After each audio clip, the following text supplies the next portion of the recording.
I first published it in a book called Truth and Transformation as an appendix of how the church in America can retake education from secularism and the state.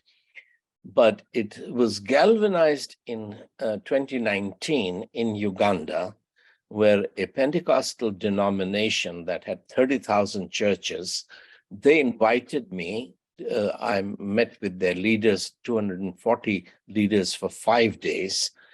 In 50 years, the church had grown exponentially, but it had trained a lot of leaders, but no one had formal theological or secular education. Excuse me. Education was not important because Jesus was coming very soon. And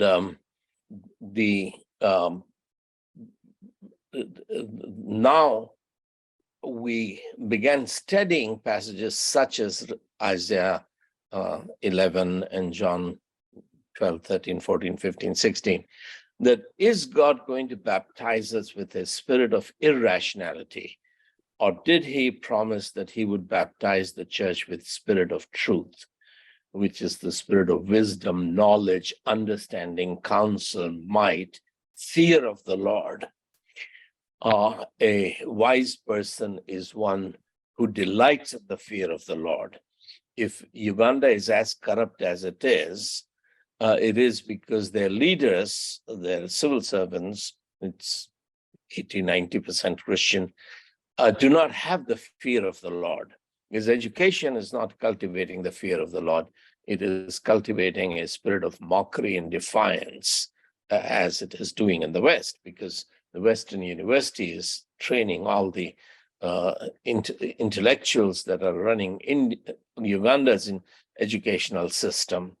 So without the fear of the Lord, the education system is breeding corruption and corrupt people. So after 5 days of Bible study, talk, consideration, the denomination decided that they would like every single church to become a center of education, because you do not have the resources. Government does not have the resources to build school in every village, in a valley, in a remote jungle. But one university, one school system can send the best curriculum to the poorest village, remotest village, using the satellite, where a cell phone can work, a curriculum can happen. So the poorest student can study under the best teachers, with curriculum being available for free. What he or she needs is a homeschooling mother or father, which in our case we are calling church school, an academic pastor, because most parents are illiterate. They have to work. They cannot be educating the kids, but they can leave the kids in the church. Girls can walk to the church, and the church can have an academic pastor. So education began as a ministry of the church in Europe. The first education revolution was during Charlemagne, the Emperor Charlemagne in the 9th century, Carolingian Renaissance. The second education revolution began with Martin Luther in 1520, when Luther understood the priesthood and kingship of all believers. So in the Old Testament, if you were going to be a priest, you had to be born into a Levite family, particularly Aaron's family. But in the New Testament, every believer has become a child of God to serve his father, her father. That makes you a priest, and you're managing God's kingdom. God's will cannot be done on earth unless people know God's will and are trained, have the character to obey the Lord, to do God's will. So to manage God's kingdom as kings, princes and princesses, as sons and daughters of the living God, who is the King of Kings. He is the King of Kings means that we are kings. So when Luther understood it in 1520, he wrote the first letter to Christian nobility. And he realized that the church will be the one opposing education for all, because Luther was taking the power of the priests and giving it to the people. Europe at that time, the difference between clergy and laity was very strong. The clergy got the wine and the bread in Holy Communion. Non-clergy got only the bread. The wine was for the priests. But if everyone is priest and king, everyone should get bread and wine. Everyone should sing.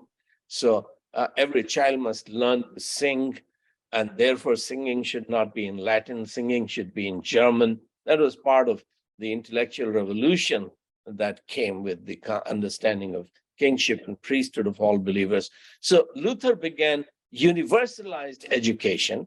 Universities had existed for 450 years. Bologna was the first university in Italy, which was law university. France had Montpellier, the second university, which was medical university. So the church, the Roman Catholic Church, invented the institution of the university, and Luther was teaching in a Roman Catholic university in Wittenberg. So university was a move in all the universities until that point, for four and a half centuries, were granted their license by the popes or by bishops under pope's authority. So university was a movement of the institution. Once the second education revolution began with Luther, with the Reformation, the education remained a ministry of the church. That's why the Ministry of Education is still called a ministry, because it was a ministry of the church. Universities such as Oxford and Cambridge were Augustinian monasteries. The University of Paris was a cathedral school that grew into the university. So that's in North America, 116 of the first 118 universities and colleges were established by the church. But the church began to hand over education to the state in Europe after Napoleon, beginning in 1832. In America, that is the USA, it was Horace Mann in 1840s who began to argue. He was the Secretary of Board of Education in New England, in Massachusetts. He began to argue that the church should not educate, state should educate. He began in 48, I think, 1848, I think he began became a congressman, elected to the House of Representatives, and then he got a national platform. He was a Unitarian, and his heart of his argument was, if the church educates, church will teach divisive doctrines such as Trinity.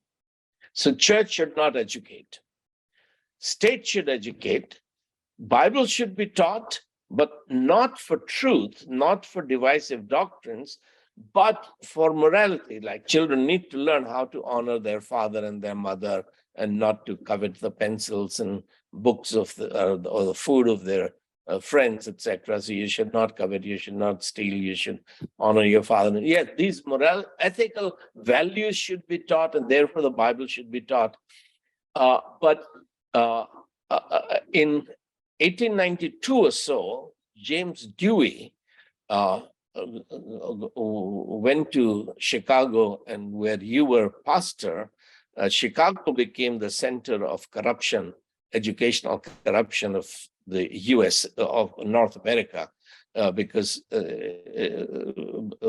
Dewey was brilliant, developing his experimental idea of education and training teachers out of Chicago. And after World War I, I guess it was after World War I, when he was still there in Chicago University. Hutchins was the president. Mortimer Edler came and began the Great Books program in Chicago University. So both the philosophy of education and the idea of creating a new canon of great books, which was Adler's and Hutchins' contribution, that replaced the biblical canon with a canon of great books of Western civilization. What Dewey was a pragmatist. He was not a Unitarian. He was a pragmatist. And his argument was that there is no need to teach the Bible to teach students to honor their father and their mother, because the moral law is written in everyone's heart. It is common sense. It is pragmatic truth that yes, children should honor their father and their mother and all those in authority, etc. So common sense, pragmatism is sufficient to teach moral values. And therefore, there is no need to teach the Bible. And he invoked the doctrine of separation of church and state to apply it to the realm of education, that because church and state are legally separate in the United States, this public education should not teach the Bible. So this is how the Ministry of Education, which was Ministry of the Church, became a ministry of the state, separated from the Bible, because the great books canon that Adler championed from Chicago University, he knew himself by the end. He became a Christian. He was a liberal Jew who became a Christian at the age of 84 after he retired.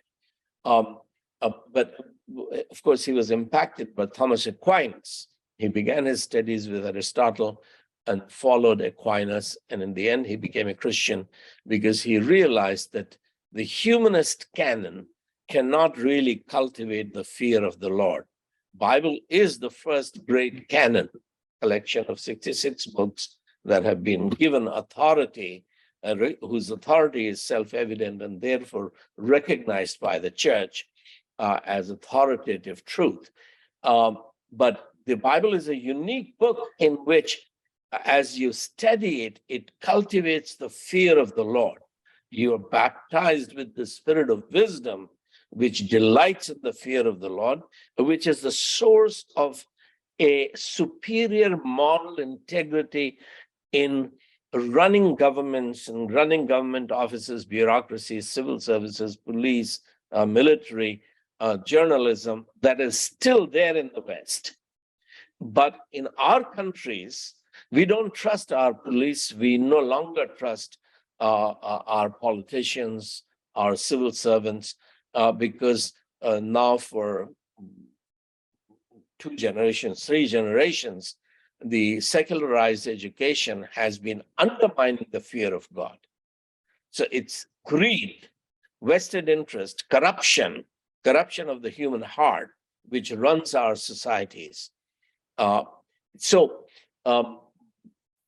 for taking so long, but your question was, what is this third education revolution?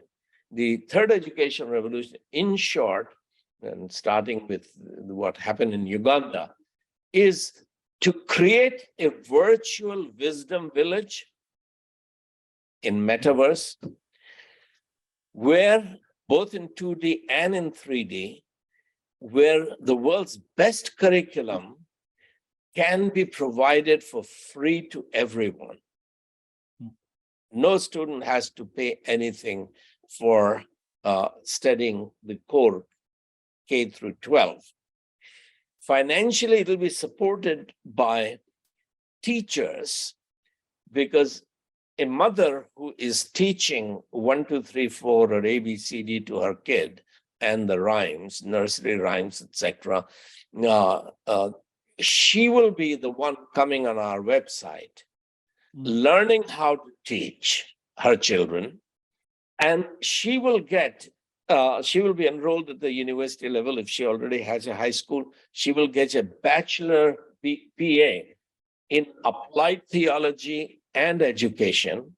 If she already has a bachelor's degree, she will get MA in applied theology and education because she's teaching the Word of God and she's teaching knowledge, trivium and quadrivium, the numbers and the words, the language.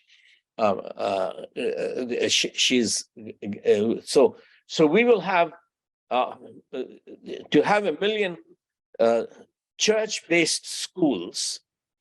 We need 4 or 5 million academic pastors. These are pastors who are not just professional teachers who are giving a lecture, but who care for the students. If a student is bullied and drops out of the school, you don't expect a public school teacher to go and find that sheep that is lost. But a shepherd leaves the 99, goes to find the sheep that is lost, brings that sheep back into the fold, and takes care that this weaker sheep is not bullied and not chased away from learning. So restoring the teaching ministry to the church where it belonged. Now, why did the Western church give up education to the state is a different discussion. But this is empowering the global church in Asia, in Africa, in South America to educate their nations on the basis of God's word, educate, law. We're talking right now of starting a law college, online law college in India, but also civil servants. I suppose Canadian system is very similar to Indian system, where you become a senior civil servant through a competitive exam. You attend coaching classes to prepare. So you take a whole year or 6 months to prepare for those exams.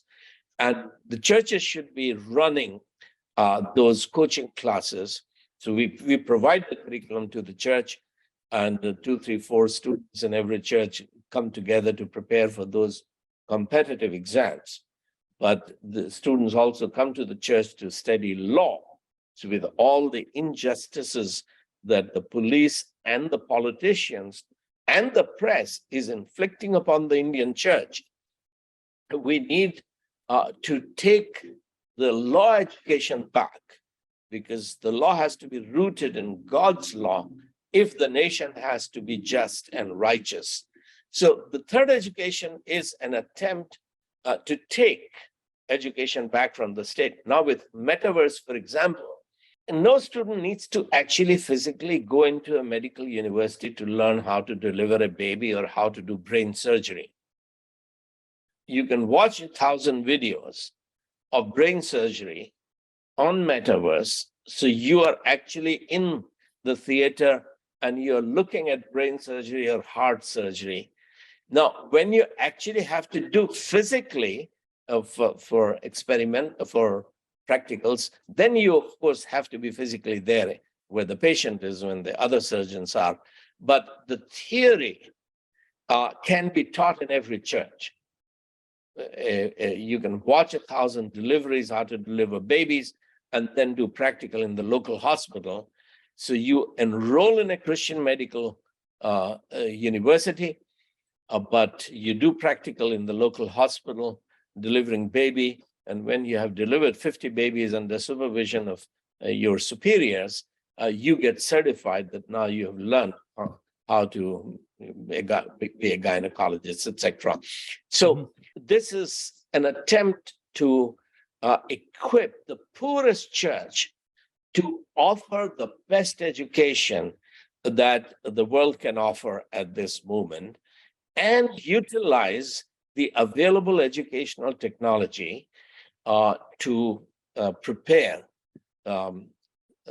every church to have an academic pastor.